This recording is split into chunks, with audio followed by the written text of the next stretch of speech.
روزانہ پڑھنے کے لیے کچھ وظیفہ بتائیں. سبحان اللہ. پیارے نبی صلی اللہ علیہ وسلم کی سنت میں ہمیں صبح شام کے اذکار روزانہ پڑھنے ہی کے لیے بتائے گئے ہیں.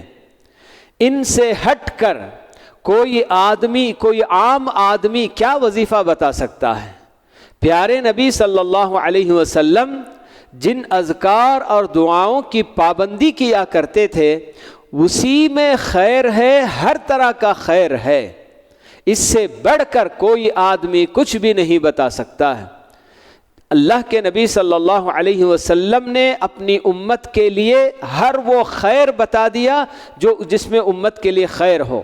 کسی چیز کو آپ نے چھپا کر نہیں رکھا، اٹھا کر نہیں رکھا.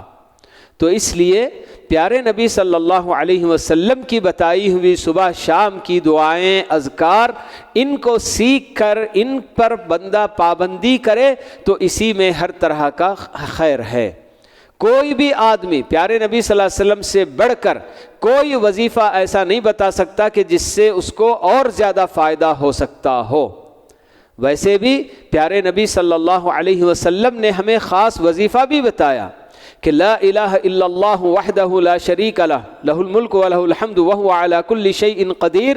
کوئی بندہ اگر 100 مرتبہ پڑھتا ہے صبح میں شام میں تو اس سے بہتر اور کوئی نہیں، الا کہ کوئی اس سے زیادہ پڑھے گا تو پھر وہ جو نا اور بہتر ہو سکتا ہے.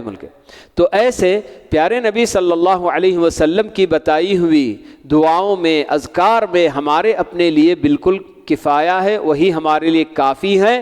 کسی کے پاس ان کے پاس جا کر کوئی وظیفہ طلب مت کیجئے کہ کوئی خاص وظیفہ ہم کو بتا دیجئے کہ ہم یہ پڑھیں گے، کیونکہ یہ سب کوئی بھی آدمی بتانے والا کہ یہ اتنی بار پڑھیں گے تو آپ کو ایسا ہو جائے گا، یہ اتنی بار پڑھیں گے تو یہ جو نا آپ کو دلی سکون اور اطمینان ملے گا، یہ سب کوئی بھی آدمی اپنی رائے سے اور اپنے اجتہاد سے ہرگز نہیں بتا سکتا.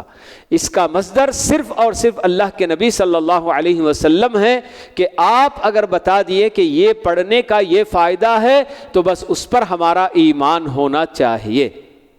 اس سے ہٹ کر کوئی بھی آدمی کوئی بھی اور چیز اگر بتا رہا ہے تو اس پر ہمارا اپنا ایمان نہیں ہوتا. ٹھیک ہے. تو اس لیے پیارے نبی صلی اللہ علیہ وسلم نے جو اوراد، جو ورد اور جو وظائف ہمیں بتائے ہیں اسی میں ایک مسلمان کو وہ یعنی وہی وظائف اور وہی اوراد اس کے لیے کافی ہو جانا چاہیے. باقی قرآن مجید کی تلاوت ہے، اللہ کا کلام، یہ جو نا کیا ہے افضل الذکر، سب سے بہترین ذکر یہی اللہ کا کلام ہے.